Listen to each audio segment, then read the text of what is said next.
Olá, tudo bem? Estamos aqui de volta com o nosso curso sobre mudanças. Prepare-se para elas. Você que assistiu ao nosso primeiro curso, a nossa primeira aula, o nosso primeiro videocurso, muito obrigado. Para você que deixou as suas perguntas, deixou os seus questionamentos, seus comentários, muito obrigado também. Lembrando que o nosso vídeo número 4 vai ser sobre as perguntas, os questionamentos, os exemplos que você trouxer pra gente. Então não deixe de comentar. Você pode entrar aqui embaixo, seja no YouTube ou na própria página do videocurso. Deixe o seu comentário aqui, ele vai ser muito útil para a gente fazer o vídeo número 4, tá legal? Estamos agora no vídeo número 2, mudanças, prepare-se para elas. E o que vamos falar nesse vídeo número 2? Vamos falar sobre mobilização para mudanças. Vamos falar sobre as inseguranças, os erros comuns, os pontos para mobilização. Então, creio eu que vai ser uma videoaula bem interessante para você refletir, pensar, analisar, colocar em prática algumas coisas. Então fica aqui o nosso convite para você assistir até o fim o nosso vídeo número 2, lembrando que são 4 vídeos para que você possa entender um pouco mais sobre esse assunto tão importante que é o assunto mudanças. Bom, começamos dizendo o seguinte: nesse mundo em constante transição, eu costumo brincar dizendo que duas coisas são certas: ou você muda, ou você muda. Brincadeira isso, né?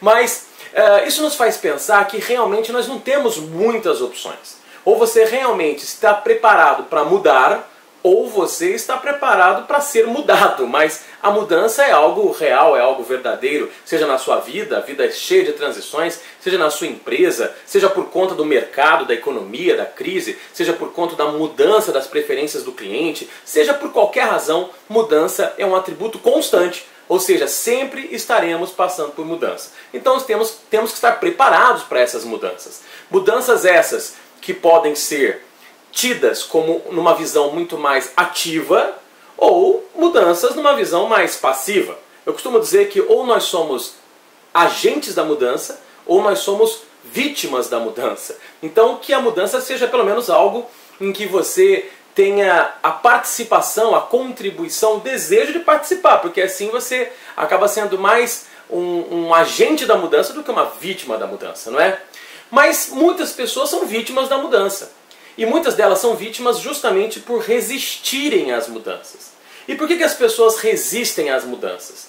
Bom, é comum, nós entendemos que o ser humano ele tenta se agarrar naquilo que ele conhece, aquilo que é conhecido, quando uma nova proposta significa para ele algo nebuloso ou algo ameaçador. Isso é muito comum entender, até natural, porque se algo é novo, não é? E como tudo que é novo é nebuloso, é algo que você ainda não sabe muito bem onde vai dar, e muitas vezes existem algumas ameaças, algumas perdas por trás dessa mudança. Então é claro que nós todos temos que estar preparados para lidar com essa situação, porque as pessoas tentam se agarrar àquilo que conhecem.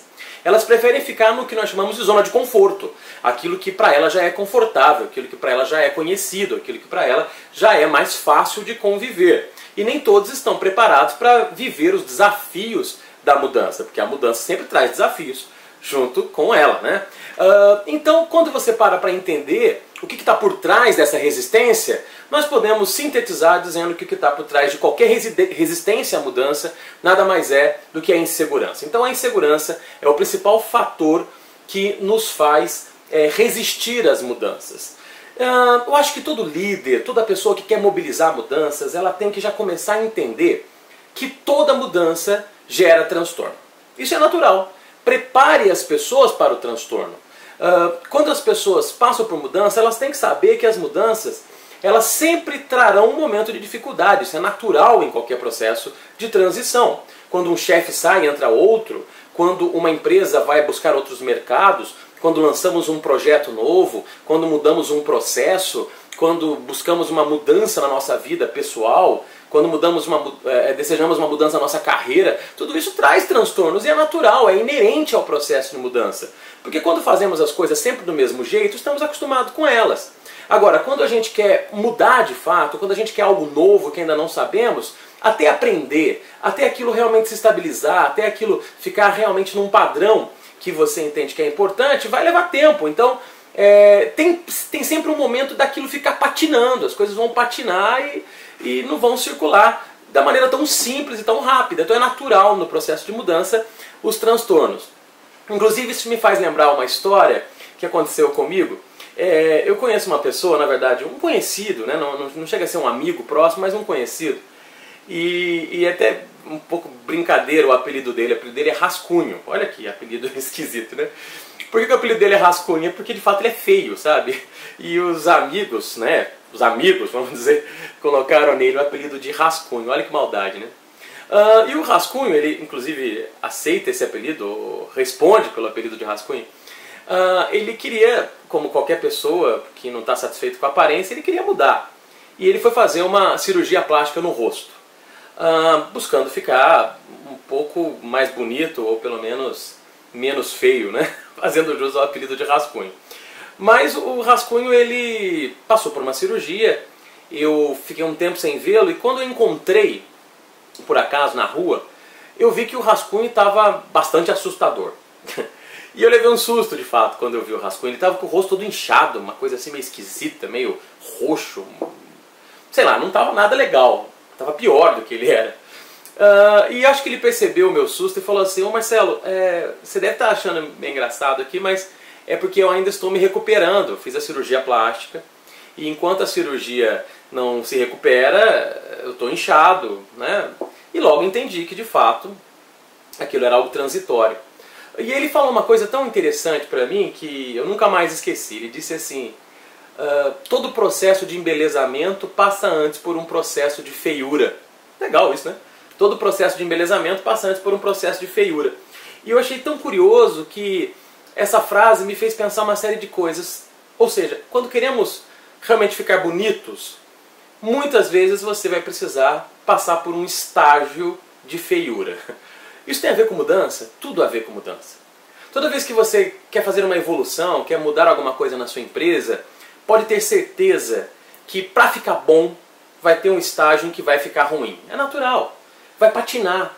Muitas coisas até se azeitarem, acontecerem, caminharem do jeito que precisa, algumas coisas vão dar erradas. Agora, quais são as mudanças bem-sucedidas, as mudanças de sucesso? São aquelas que conseguem enfrentar esse momento natural de transição, de dificuldade da transição.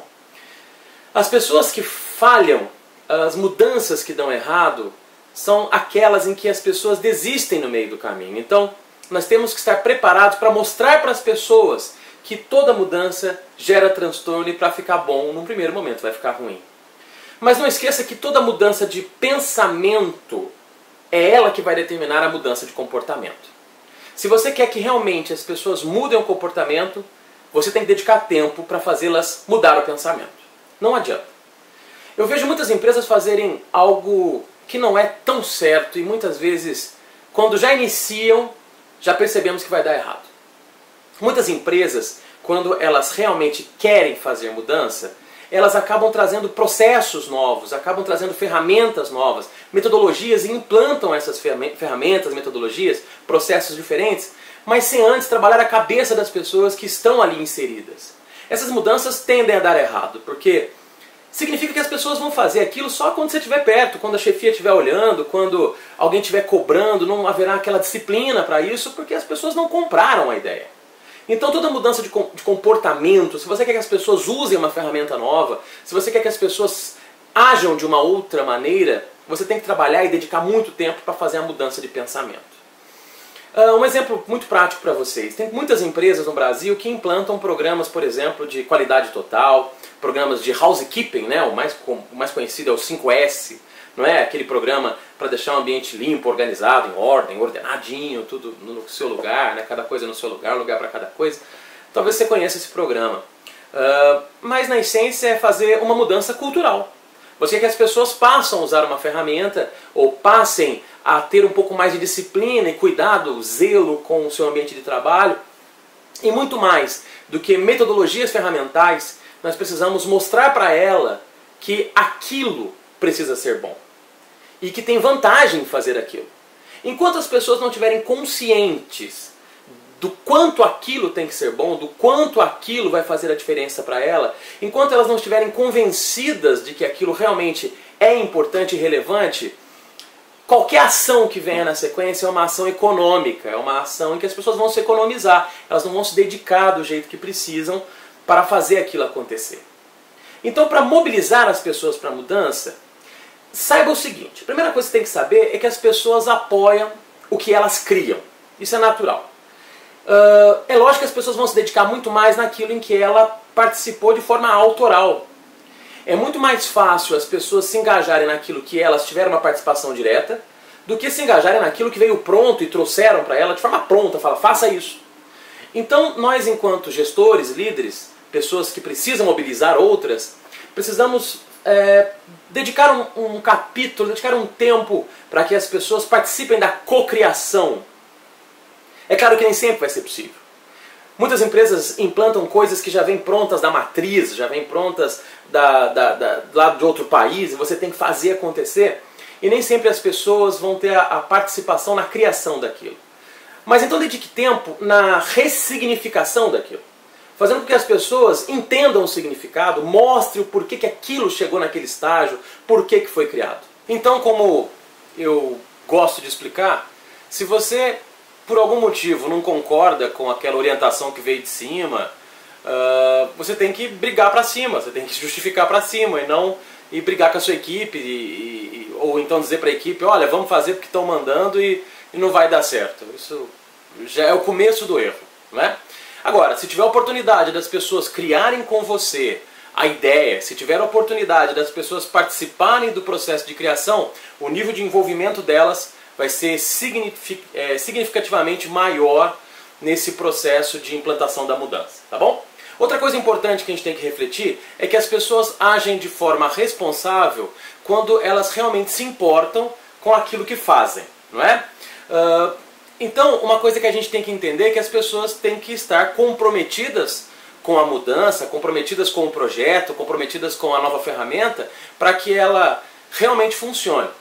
E uma dica que eu sempre gosto de dar, e não sou eu a única pessoa que fala isso, muitos profissionais falam isso, muitos escritores, autores, professores, palestrantes, eu ouvi o Stephen Covey lá do livro dos 7 hábitos falar isso com muita propriedade. E o que é? Que não tem como conseguir comprometimento se não houver envolvimento. Então o comprometimento acaba sendo uma resultante de um processo de envolvimento. As pessoas só se comprometem com aquilo que elas estão envolvidas. É uma coisa simples de entender. As pessoas tendem a buscar o compromisso quando elas conhecem aquilo que elas estão se comprometendo. É fato, não é? Imagine uma pessoa que vai se casar com outra. Ela só vai se casar com outra, a absoluta maioria das pessoas, a não ser que seja alguém muito diferente, mas a maioria das pessoas vai se casar com outra quando ela, de fato, se sentiu envolvida o suficiente com a outra, ela conhece, ela entende, sabe como é que o outro pensa. Ainda assim podemos ter surpresas, né? Mas é assim que funciona. Então no mundo também é assim, nas empresas também é assim. As pessoas se comprometem se elas se sentirem envolvidas. Então cabe à empresa, cabe ao líder, cabe ao gestor daquela equipe, ao gestor daquele projeto, envolver as pessoas. E como é que ele envolve as pessoas? Dando informações. Mostrando como aquela ideia foi concebida, como ela foi gerada, mostrando, como eu disse agora há pouco, o impacto daquilo, a grandeza daquela ideia, mostrando para as pessoas o porquê daquele momento. Eu gosto muito dos gestores que têm o hábito de se reunir com a sua equipe periodicamente, sei lá, uma vez por mês que seja, para poder mostrar um pouco da situação da empresa, mostrar o cenário, mostrar como é que está a questão econômica, as preferências do cliente, as questões um pouco mais estratégicas. É claro, nem tudo pode ser dito do mesmo jeito, mas aquilo que pode ser dito, é legal quando o líder traz a equipe para pensar junto, porque eu acho que a grande habilidade do líder não está em simplesmente descer para a operação. Isso muitas vezes será preciso, mas a grande habilidade do líder está em fazer as pessoas subirem para a gestão. O que significa isso? Fazer com que as pessoas pensem com a cabeça de gestor. Elas entendam o porquê das decisões, entendam as razões daquela mudança. E elas entendendo, sendo envolvidas com aquilo, conhecendo um pouco mais aquilo, nós temos então o primeiro passo para gerar o comprometimento. É claro que o comprometimento não depende só disso, mas esse é o primeiro passo. E as pessoas se tornarão mais comprometidas quando elas de fato forem mais envolvidas nas coisas. E uma outra coisa que devemos refletir é que as pessoas elas querem de fato ajudar a gerenciar e não apenas ver o líder decidir para que elas executem. Então, esse é um outro ponto importante para as mudanças. É interessante que você entenda que, mesmo tendo na equipe pessoas que que estão mais dispostas a fazer, porque tem pessoas mais dispostas a fazer e outras mais dispostas a pensarem, é normal isso. Tem gente que meio que tem aquele jeitão de querer fazer, outros já tem um jeitão de querer pensar. Mas mesmo nesse tipo de time, as pessoas querem participar. Então, será muito mais bem sucedida a sua mudança se você, de fato, colocarem as pessoas para pensarem junto. É muito comum a equipe depender do chefe para isso, né? É muito comum as pessoas chegarem no chefe e falar: poxa, chefe, está acontecendo um problema, como é que a gente resolve? Eu acho que o bom líder é aquele que vira para a equipe e fala assim: como você resolveria? Mesmo que as pessoas não saibam a resposta, é um exercício interessante para que elas comecem a pensar e assim se sintam mais importantes, se sintam mais participantes do processo e, consequentemente, mais donas da mudança. Então, quais são os 3 fatores essenciais para mobilizar as pessoas para as mudanças? Tem 3 fatores que, se você não garantir no seu processo, as mudanças serão muito mais difíceis. 3 fatores precisam acontecer. O primeiro fator é o propósito. Guarde isso aí, propósito. Nietzsche, que é um grande pensador alemão, né, um filósofo alemão, escreveu naquela obra Assim Falou Zaratustra, ele escreveu inclusive nessa obra a seguinte frase: quem tem um porquê viver supera qualquer como viver. Olha que frase poderosa, né? Quem tem um motivo supera mais facilmente as dificuldades que surgirão. No processo de mudança, as dificuldades, nós já falamos, é inerente ao processo, são inerentes ao processo. Então, assim sendo, as pessoas têm que ter uma clareza muito forte de propósito para superarem mais facilmente as dificuldades. Não é garantia que superarão, mas esse é um fator predominante, preponderante para que as mudanças aconteçam. Então, ter um propósito. O que significa ter um propósito? Entender as razões, entender os motivos. A palavra motivação mesmo nos ensina isso. O que é motivação? É ter um motivo para agir, um motivo para a ação. A ação ela só é forte, ela só é entusiástica se tiver de fato um motivo forte para isso. Então, os líderes precisam dedicar tempo dotando as pessoas de razões para a mudança. Mostrando para elas que as coisas podem ser melhor e que o jeito melhor de ser é melhor para a empresa, é melhor para elas, é melhor para o mundo, é melhor para quem for. Mas enquanto as pessoas não entenderem as razões das mudanças e não comprarem esses propósitos, certamente toda a ação de mudança será fraca. Então precisamos de propósito, precisamos de motivo. Como eu disse para vocês, toda mudança começa na mudança de pensamento. Então toda mudança de comportamento tem que ter antes uma mudança na forma de pensar. E enquanto as pessoas não entenderem um propósito para aquilo, o porquê daquilo, elas não se dedicarão da mesma forma. Isso é lógico. Imagine uma pessoa que segue um caminho. E nesse caminho, ela sabe o que tem no final do caminho, tem interesse em alcançar esse final de caminho. Esse final de caminho é uma coisa clara, ela foi envolvida, ela está comprometida com isso. Ela sabe o que vai chegar, onde vai chegar, e aquilo tem significado. Se ela encontrar uma barreira no meio do caminho, ela terá muito mais força para sobrepor essa dificuldade. Agora, se ela segue o mesmo caminho, mas não sabe o que tem no fim do caminho, ou mesmo sabendo, aquilo não significa nada para ela, não tem nenhum valor para ela. Ao encontrar uma barreira, a tendência é o quê? Desistir, desanimar. Então a força da mudança, o entusiasmo para a mudança, tem muito a ver com a grandeza do propósito. Então nós precisamos dedicar tempo com nossas equipes, nas nossas empresas, mostrando o propósito das mudanças. O segundo fator essencial seria a crença. Precisamos ter crença naquilo, precisamos acreditar que aquilo é possível. Como eu falei agora há pouco, muitas pessoas vão para a mudança desanimadas.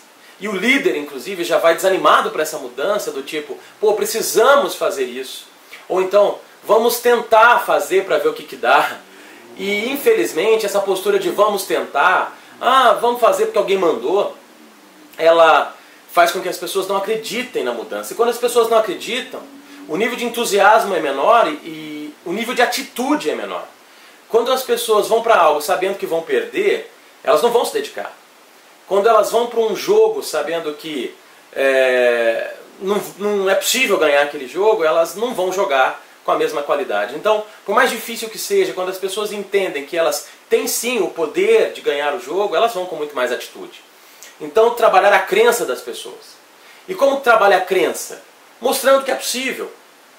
mostrando que tem situações que funcionaram em outros lugares, em outras empresas, mostrando exemplos de sucesso, fazendo benchmark em lugares que funcionou e principalmente o líder acreditando nisso. Se ele for o primeiro a desanimar, o time todo desanima.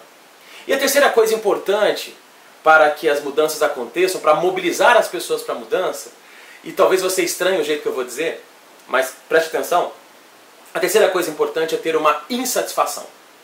Curioso isso, né? Não é aquela insatisfação que faz com que as pessoas virem grevistas, né? Do tipo, ah, não queremos mais, está tudo ruim. Não, muito pelo contrário. Seria a insatisfação que mobiliza. Então entenda bem, as grandes mudanças no mundo só aconteceram porque tinham pessoas insatisfeitas. Alguém olhou para aquilo e falou, poxa, poderia ser melhor. E buscaram a evolução, buscaram a inovação, em alguns casos buscaram até a revolução. Entenda que pessoas satisfeitas elas não mudam, né? As pessoas se acomodam. Então, para as pessoas não se acomodarem, para as pessoas não serem acomodadas, elas precisam ser incomodadas. E como ser incomodadas? Com um sentimento de insatisfação. Então, por mais que aquilo seja bom, nós temos que sempre buscar melhorar. E uma forma de buscar a melhoria seria mostrar que tem um jeito melhor de fazer. Então, enquanto você não dotar a sua equipe de uma insatisfação, é lógico, uma insatisfação positiva, uma insatisfação baseada em valores, uma insatisfação honesta, mas se as pessoas não tiverem insatisfeitas, elas não vão pegar aquilo e falar, putz, vamos agarrar isso porque tem que mudar. Então nós temos que dedicar tempo mostrando a insatisfação. Como eu falei para vocês agora há pouco, o exemplo lá do housekeeping, do 5S, se as pessoas estiverem num ambiente de trabalho desorganizado, sujo, bagunçado, mas estiverem satisfeitas com aquilo, se elas olharem aquilo e falarem, puxa, tá bom do jeito que tá, elas não vão se mobilizar para fazer a diferença. Você pode implantar o programa que você quiser. Elas só vão fazer porque você está mandando, você está olhando, você está vigiando. Então nós precisamos fazer com que as pessoas fiquem de fato insatisfeitas. Elas têm que olhar para aquilo e falar, cara, não tá bom. A gente está perdendo tempo, a gente está perdendo a saúde, a gente está perdendo a qualidade de vida, a gente está perdendo as coisas, está tendo retrabalho, está tendo desperdício. Enquanto elas não comprarem a ideia de que poderia ser melhor e precisa ser melhor, elas não vão se mobilizar para a mudança. Então guarde essas três coisas importantes. As pessoas têm que ter um propósito, as pessoas têm que ter uma crença e as pessoas têm que ter uma insatisfação. Eu vou voltar a falar de insatisfação no terceiro vídeo. O terceiro vídeo, que é sobre liderança de mudanças, vou falar dos 4 passos para a mudança. E você vai entender que o primeiro passo é gerar insatisfação, numa metodologia bem legal. Mas antes de terminar, eu queria dizer para vocês o seguinte, tome cuidado com alguns erros. Temos que tomar muito cuidado e evitar alguns erros que são muito comuns em processos de mudança e de mobilização para mudanças. O primeiro erro é, não tente implantar e impor uma solução pré-fabricada. Então, mesmo que seja algo pronto, envolva as pessoas, ressignifique para que as pessoas se sintam envolvidas. Outro erro a ser evitado. Não valha apenas de uma solução exclusivamente técnica. Muitas vezes a gente quer mudar algo, então a gente cria uma metodologia, implanta um processo novo, implanta uma ferramenta nova, que vem cheia de boas intenções técnicas, mas entenda que as mudanças elas passam pela veia emocional. Quando você usa uma solução exclusivamente técnica para um problema, aquilo tem razão demais. E é lógico que as mudanças têm que passar pela cabeça, elas têm que ser racionais, mas elas também têm que passar no coração, elas têm que ser emocionais. Então mesmo quando a solução é técnica, é uma ferramenta técnica, você tem que dedicar tempo em mostrar para as pessoas o porquê daquilo, a grandeza daquilo, mexer um pouco com o ego, com o brilho delas, para que elas sintam vontade de fazer. Eu costumo dizer que as pessoas elas se mobilizam basicamente por 3 razões, né? Nas empresas principalmente. A primeira seria por questões emocionais, a segunda seria por questões racionais e a terceira seria por questões remuneracionais, né? Ou elas mudam, ou elas fazem algo pela emoção, pela razão ou pela remuneração. Por incrível que pareça, a mais forte não é a razão, muito menos a remuneração. A mais forte é a emoção. As pessoas quando se envolvem com algo de verdade, quando elas querem e elas têm um envolvimento emocional, elas sentem que aquilo é importante, elas se envolvem com tanta força que elas superam dificuldades.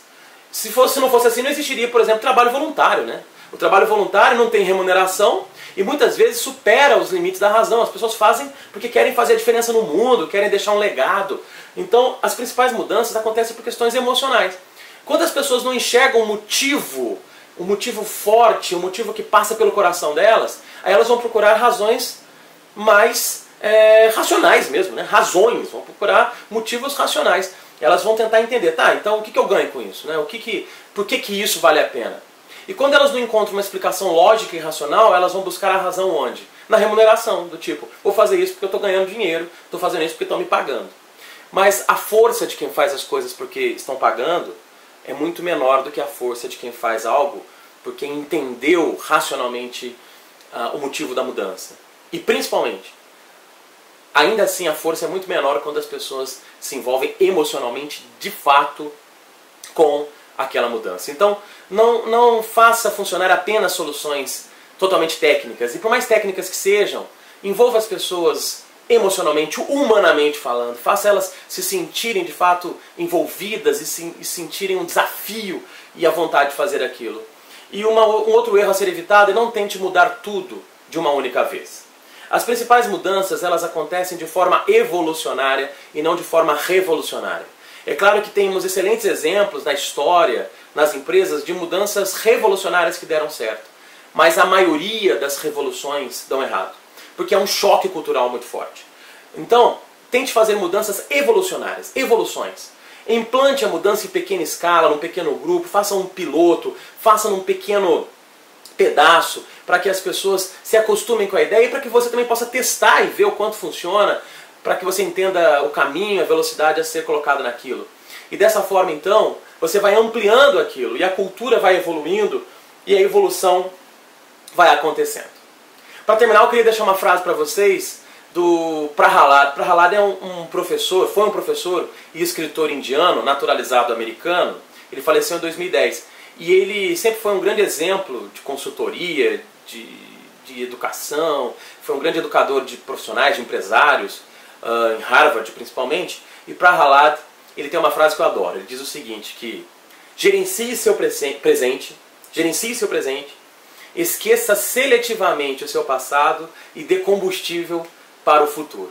Legal, né? Gerencie seu presente, porque é nele que vivemos. Esqueça seletivamente o passado. Tem coisas do passado que vale a pena a gente relembrar como história, como exemplo, como possibilidade de evitar o erro. Mas esqueça seletivamente, tem coisa que já não vale mais a pena a gente tentar de novo.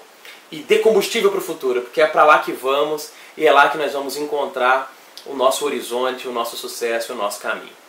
Bom, te vejo no terceiro vídeo. O terceiro vídeo fala sobre os 4 passos para a mudança. E vamos falar de quais são os 4 pontos essenciais para a mudança e uma regrinha essencial, uma regrinha de ouro que você não pode esquecer. Até o próximo vídeo. Por enquanto faz o seguinte, deixa um comentário aqui embaixo. Deixa um comentário pra gente, deixa a sua informação, sua dica, sua ideia e principalmente suas dúvidas para que no 4º vídeo eu possa voltar tentando resolver junto com você. Um grande abraço, obrigado por estar acompanhando o nosso curso sobre mudanças. Convide mais pessoas para assistirem. Vale a pena refletir sobre esse assunto. Um abraço.